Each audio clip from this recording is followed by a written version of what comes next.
Hola, soy Heracles Arango.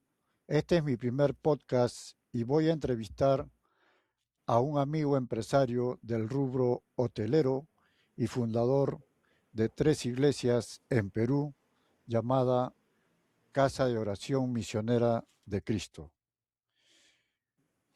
Hola Jorge, ¿cómo estás? Espero que tengamos una conversación larga y fluida en la cual podemos y queremos hacer llegar un mensaje a los jóvenes de habla hispana que hay en Sudamérica, en Centroamérica y, por qué no, en otros continentes. Quiero hacer un pequeño preámbulo para entrar en contexto a mi audiencia. Nos conocemos cerca de 40 años, mi amigo Jorge, y realmente yo he quedado sorprendido con las labores que tú vienes desarrollando y desenvolviéndote en Perú, nuestro suelo, y tu conexión profunda con Cristo. Entonces, bajo ese contexto, yo quiero hacerte algunas preguntas de tal manera que los que nos están escuchando se lleven una enseñanza, un mensaje empoderador hacia ellos, sobre todo los jóvenes que se inician sus carreras o su vida personal y en otros aspectos relevantes para la vida de las personas. Entonces, como primera pregunta que quiero hacerte, Jorge, es algo relacionado a la familia. En el sentido familiar, ¿cuál es el significado profundo para ti lo que es sostener una familia y al mismo tiempo qué adversidades has enfrentado al construir la hermosa familia que tú posees? Bueno, estimado compañero de promoción y amigo Godofredo, es grato de sobremanera recibir tu saludo y, por qué no, también llegar a tu audiencia por intermedio de este medio para volcar de alguna manera nuestras experiencias. Ten presente que pertenecemos a una generación baby boomer, nos llamamos lo que estamos ya en los 60 años para arriba. Entonces, yo creo que contarles nuestro testimonio a las generaciones que están entre los 20 y 30 años será de mucha importancia, puesto que recordemos el pasaje de Jorge Basadre que dice, el que no tiene en cuenta la historia o los testimonios del pasado, están condenados a repetir los errores de ella. De modo que quien escuche tal vez si en algo puede ayudarle nuestros testimonios, nuestras experiencias, nuestras vivencias, ciertamente va a ser de gran ayuda, de gran bendición en términos cristianos para quienes tengan la oportunidad de escuchar lo que nosotros hemos recorrido en estos 60 años de vida. Entonces, frente a tu primera pregunta, quiero empezar diciéndote con respecto a la familia. Yo considero que la familia es la base fundamental de toda sociedad, ¿no? La familia es el primer refugio del alma, donde interactuamos en amor, donde interactuamos en fraternidad y donde aprendemos principios, valores eh, y la formación de que uno recibe primero en la casa, ¿no? Quien cuida de su familia edifica su destino, edifica a sus hijos y a la familia en general. Tengamos presente de que la familia es el primer diseño de Dios. En Génesis 2:24 ten presente que nos dice de tal manera que el hombre dejará a su padre, a su madre, para unirse a su mujer. Y a partir de ahí sean una sola carne. De modo que eh, al decir que a partir de ahí, de esa unión que constituye ese diseño, que es el matrimonio, eh, ya estos dos cuerpos, estas dos almas se unen para tener una sola visión en el proyecto de vida. Fundamental que al unirse tengan una sola visión, porque si tienen dos visiones, más de seguro conllevará a una división. Es el encuentro de dos mundos para construir un solo mundo, con defectos, con errores que se van puliendo en el caminar de la convivencia. De modo que el matrimonio como base fundamental de la sociedad es allí donde se sostiene, ¿por qué no decir una nación? Familias fuertes, nación fuerte. Y más aún, cuando están formados con principios, valores, ¿no? Tenemos familias que van a ayudar en la sociedad de sobremanera. Entonces, yo admiro mucho a la sociedad americana porque sus principios son cristianos, son bautistas, de modo que ellos tienen bien claro el concepto de la familia. Así que ahí radica todo la base fundamental del desarrollo de una sociedad. Tocaste un punto que me llama la atención y te quiero hacer así una pregunta específica.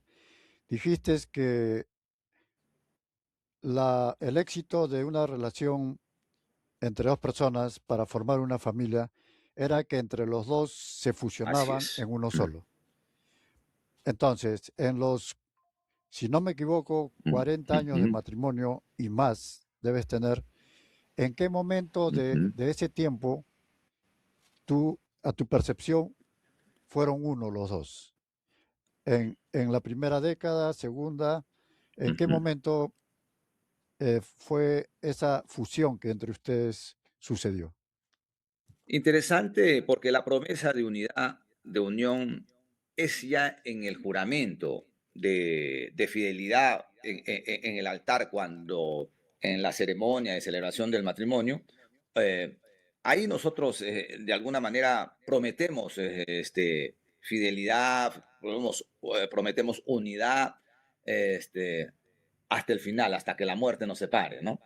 De modo que es un proceso gradual que uno va despojándose de muchas cosas de que a tu cónyuge no le agrada. Vamos puliendo en el caminar del, de la convivencia. Por eso se dice que los 5 primeros años en una relación conyugal es de bastante cuidado y tener presente es ahí, en ese tiempo de los 5 primeros años, donde se van a descartar muchas cosas que a tu cónyuge no le agrada, las cosas que sí le agradan, de modo que se va construyendo de dos mundos, un solo mundo. Yo aproximadamente veo que se puede pulir toda contradicción, toda aspereza y toda situación de distensión los 5 primeros años. Ten presente de que la etapa de enamoramiento es diferente frente a la convivencia ya del matrimonio en sí, porque ahí es allí donde que salen algunas cosas donde que en la etapa de enamoramiento no ha sido suficiente para ver las cosas a plenitud. Excelente, Jorge. Gracias por tu enfoque muy concreto que le has dado al tema del matrimonio como parte integral de la familia. También, como grandes amigos que somos, he seguido de cerca tu trayectoria, tu recorrido en el campo empresarial, en el campo de que tú también sueles viajar mucho a otros países y tengo entendido que tienes 2 hijos en Estados Unidos y también conectas fácilmente con las amistades, con nuestros amigos que nos rodean. Mi pregunta sería, ¿qué principios utilizas tú para lograr esa conexión y esa relación fácil que logras con las personas cercanas a ti. ¿Qué principios utilizas? Yo creo que el principio fundamental de toda persona para interrelacionar con sus semejantes es la consideración y respeto, dejar un testimonio de ética, de principios y de valores en toda relación, sea comercial, sea conyugal, sea amical, sea de fraternidad. Eh, Ten presente de que yo tengo 4 hijos que los 4 estudiaron administración de empresas y marketing. Uno de los primeros cursos para ellos era ética, principios y valores en el negocio. No hay otra forma de poder inspirar a nuestros semejantes o amigos que mantener una ética, principios y valores en toda relación. Te decía esto porque la ética, digamos, es actuar con honestidad, es actuar con justicia, con responsabilidad. Y ni que hablar de los principios, ¿no? Que son reglas firmes que no cambian según la conveniencia que tú puedas tener en una relación. Si A o B no te conviene en una relación, tú no puedes cambiar estos principios. En el ámbito empresarial, guían la conducta correcta también. Lo mismo podemos hablar de los valores. Los valores son actitudes que se viven día a día y forman la cultura del amigo, de la empresa, de la familia, ¿no? En estos valores esenciales son pues el respeto, la responsabilidad, la lealtad, ¿no? Entonces, la relación de consideración con quien tienes una relación, sea de amistad, sea conyugal o sea comercial.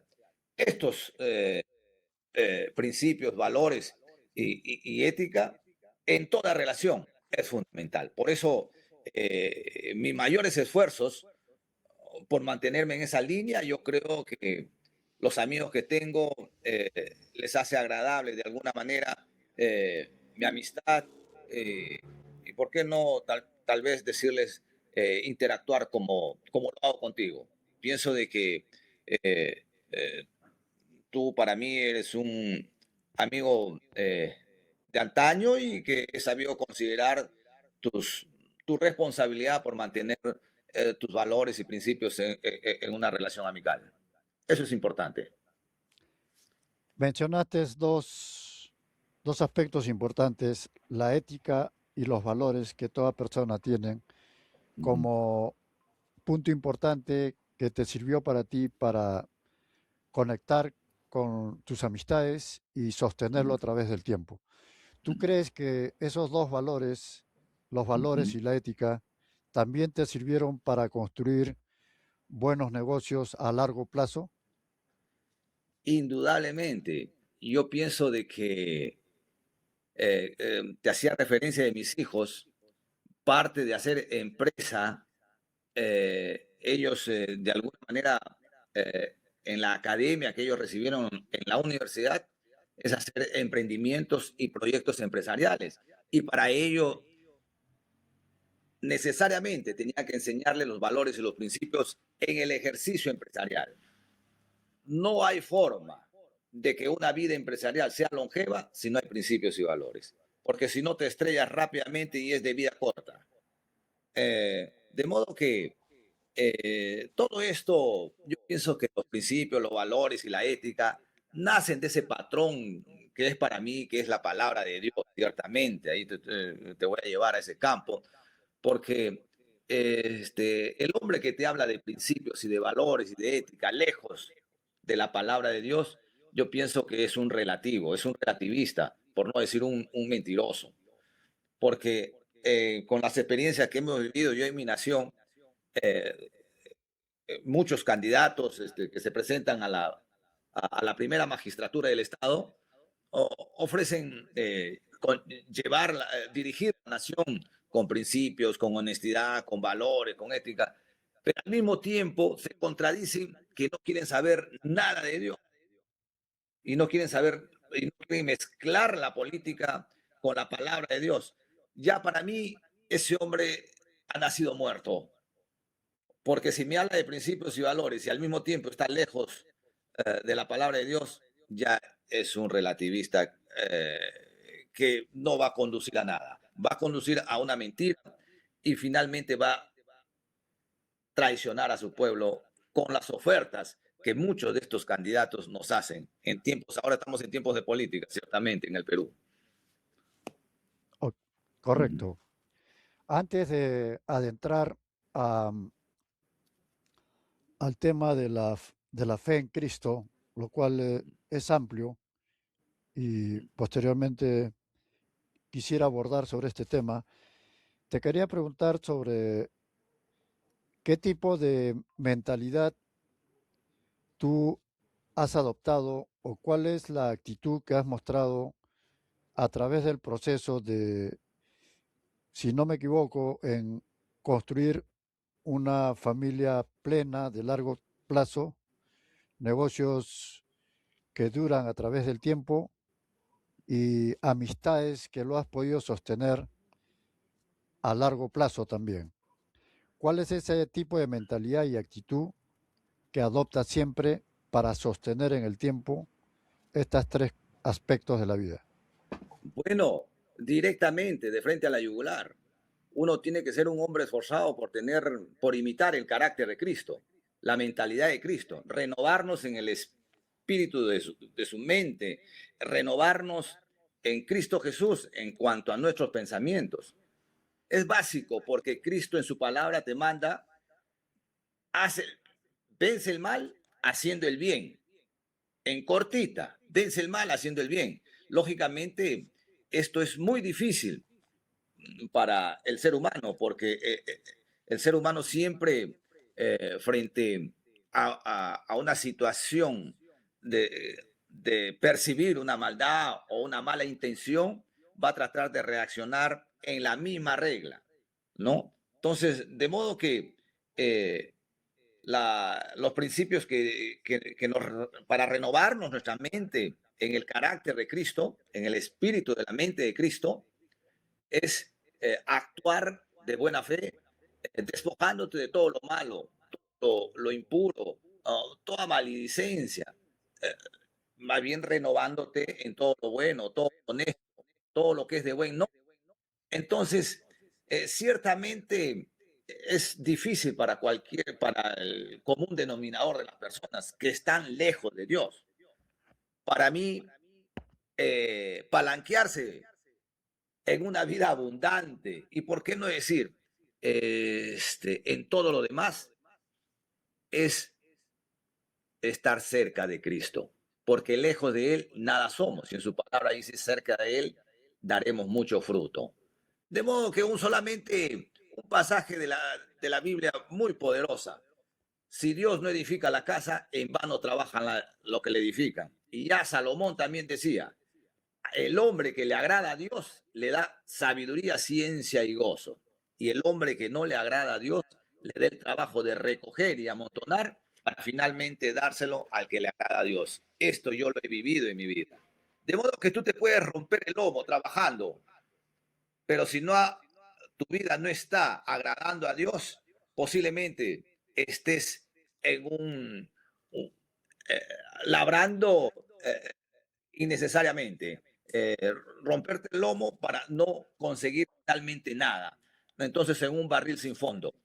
Hay que tener en cuenta, las nuevas generaciones deben estar cerca de Dios y esto significa ser hombres esforzados por agradar, por vivir conforme a su palabra, de modo que ahí está el misterio de una vida abundante, que no solamente se circunscribe a una parte material, sino una vida llena de gozo, ¿no? Porque hay que tener en cuenta que primero busca el reino de Dios y su justicia y todo lo demás vendrá por añadidura. Dios es repetitivo en estas grandes bendiciones que el hombre que sigue a Dios. Y para los políticos, que siempre les doy, es la única forma de que de todo político, que es un hombre esforzado por agradar a Dios y gobernar su pueblo conforme a la palabra de Dios, le hará libre de todo juicio y condena. Todos los políticos acá en Perú, por estar distantes de la palabra de Dios, terminan en la cárcel. Terminan en la cárcel. Es sui generis esta nación pero es bendita al mismo tiempo que a pesar de que no tenemos presidente, sigue teniendo una economía estable y una moneda sólida, ¿no? De modo que eh, su población, su gente, digamos, es una gente bendita, emprendedora, ¿no? El peruano es, como quien dice, pues se las ingenia, es recursero, no le interesa eh, quién esté de presidente, pero te imaginas nuestra nación, si tuviese un presidente temeroso de Dios, esta nación sería potencia mundial, como dice un candidato. Excelente tu apreciación y punto de vista y enfoque que le das a las características o cualidades que debe poseer un líder político para ocupar la primera magistratura. Ahora Ujú, vamos a entrar de lleno al, al tema de la fe en Cristo, que es lo que te caracteriza.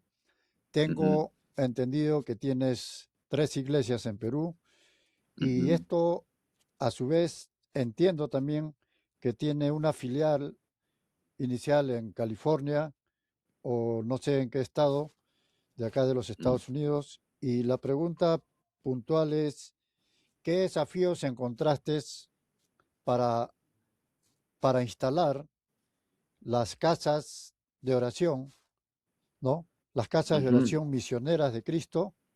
Principalmente, ¿qué desafíos encontraste al inicio, durante todo el proceso de construir esta gran obra, ¿no? Que es los lugares donde las personas van a fortalecer su fe en Cristo.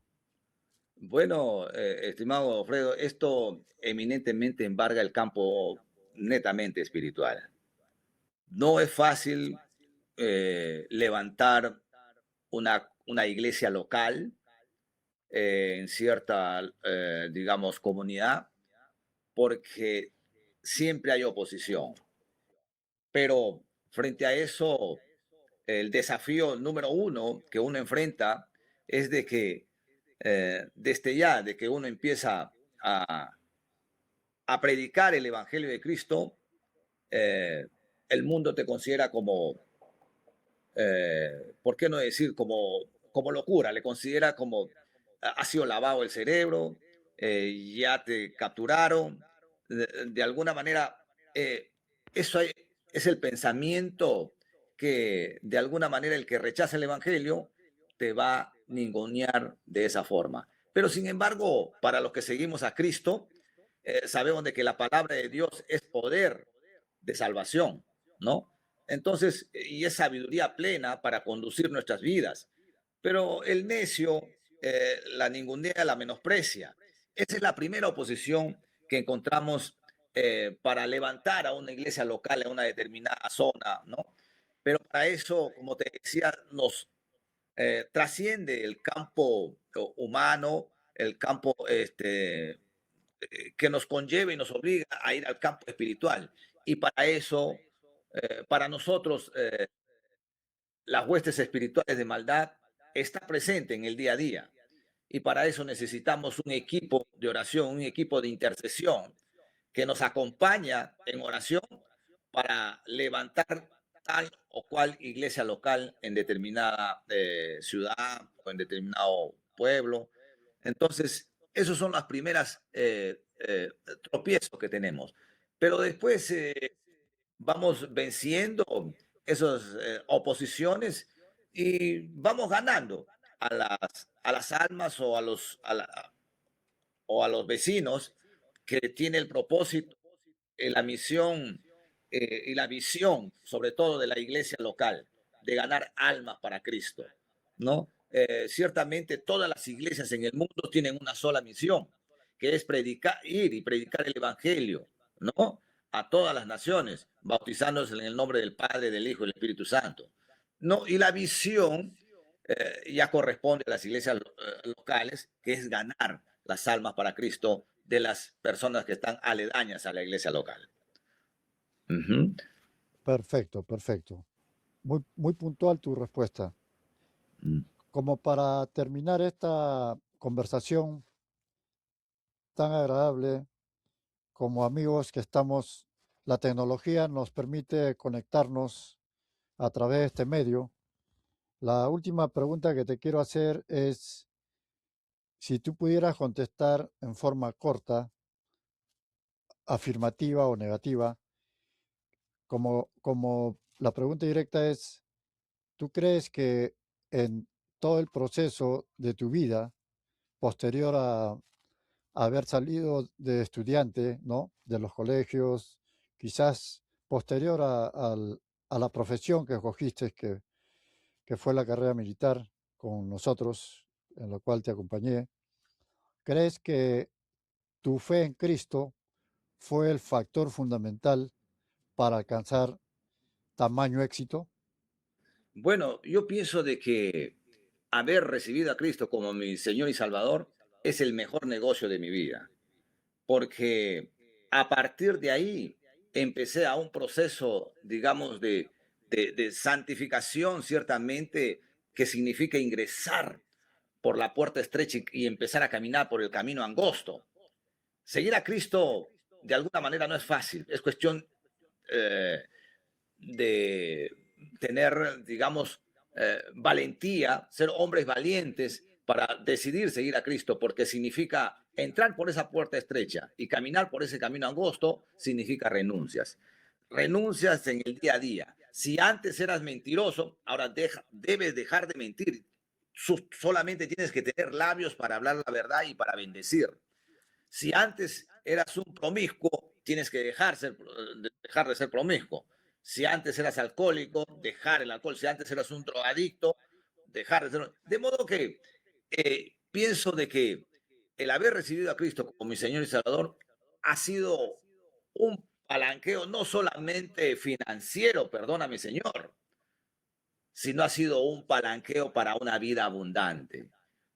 Con la gracia de Dios, tengo un matrimonio muy fuerte por gracia de Él, no por mí, porque mi naturaleza es pecaminosa, pero Dios me ha guardado y me ha sostenido en el tiempo, 40 años de matrimonio, tengo 5 hijos y llevo una vida plena, llevo una vida abundante gracias a haber recibido a Cristo como mi Señor y Salvador. Pienso y te reafirmo una vez más de que mi mejor negocio ha sido haber recibido a Cristo como mi Señor y Salvador. Y antes de decirte, por eso que te dice, busca al Señor tu Dios, ¿no? Busca el reino de Dios y su justicia y todo lo demás vendrá por añadidura. Esto es cierto en mi vida. Excelente, excelente. Esa frase es muy recordada por todos.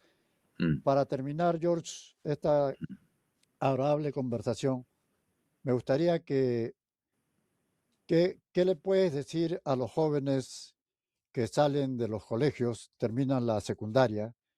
Es ahí donde prácticamente se encuentran con el mundo real. De repente, durante la primaria o secundaria, prácticamente uno vive en una fantasía porque piensa que siempre va a ser así, pero cuando se enfrentan al mundo real, cuando uno empieza a ser joven, 17, 18 años, se encuentran con una realidad distinta. Entonces, ¿cuál es tu mensaje para esos jóvenes en el campo, sobre todo de las relaciones humanas, en la construcción de una familia y, y su relación de fe, ¿no? Como personas, porque de algo hay que agarrarse. Muchos quizás se agarran equivocadamente buscando definitivamente o siempre lo material y no le dan el enfoque espiritual que todos debemos tener porque es el primer bastión que uno debe tener fuerte para sostenerse a través del tiempo.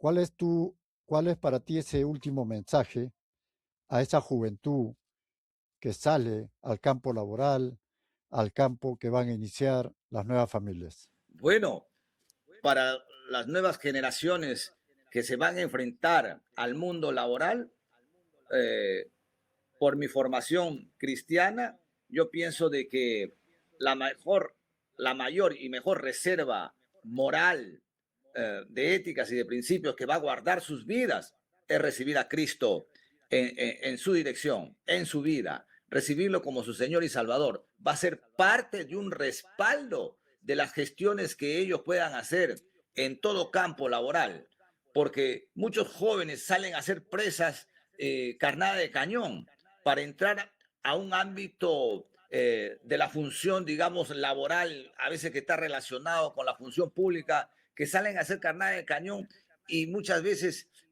caen con estas ofertas y con estas tentaciones del mundo.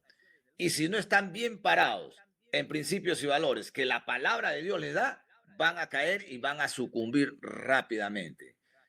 Yo pienso de que es allí donde que las generaciones que vienen es nuevamente que la palabra de Dios regrese a las aulas, regrese a los colegios, regrese a las nuevas generaciones, a las universidades, para formar generaciones fuertes para beneficio de la sociedad. Digamos, una nación lejos de Dios eh, va, va, no va a producir mayores satisfacciones para en las necesidades comunes. Una nación cerca de Dios en todos los ámbitos de la vida será plena. Yo admiro mucho, no porque sea de perfil de una economía liberal, admiro mucho a esta nación de Estados Unidos porque sus orígenes cristianos y bautistas ha hecho una nación fuerte, poderosa. Igualmente Londres, Inglaterra, que están en esa misma línea juntamente con Israel. Es un bloque, es un tripartito de unas generaciones cristianas que vienen con fuerza y de alguna manera están liderando el mundo en todos los campos, hasta en tecnología, hasta en cuestiones económicas. De modo que busquen a Cristo y de esta manera ellos tendrán el respaldo necesario para todo tipo de gestión, ¿no? A generaciones victoriosas en Cristo Jesús formamos en la iglesia Casa de Oración Misionera de Jesucristo, que vienen desde los niños, ¿no? Que les vamos inculcando la palabra de Dios, porque dice la palabra, forma a este niño en la palabra de Dios y aún de viejo no se apartarán de ella. El mejor mensaje que puedo dar para las generaciones que vienen. Excelente, mi amigo y hermano George. Muchas gracias por tu tiempo. Gracias por el mensaje profundo a la juventud de todo el mundo, se puede decir, porque a quien entienda nuestra lengua, sé que este mensaje va a llegar para ellos. Hispanos hay por todo el mundo y te agradezco tu tiempo y tu atención y esperamos tu pronta visita por estos lugares. Un abrazo a la distancia, mi amigo Jorge. Gracias, Saludos a la familia. gracias, mi estimado Godo, y gracias también por la oportunidad. Les estamos viendo en cualquier otro momento. Un abrazo de bendición, mi hermano.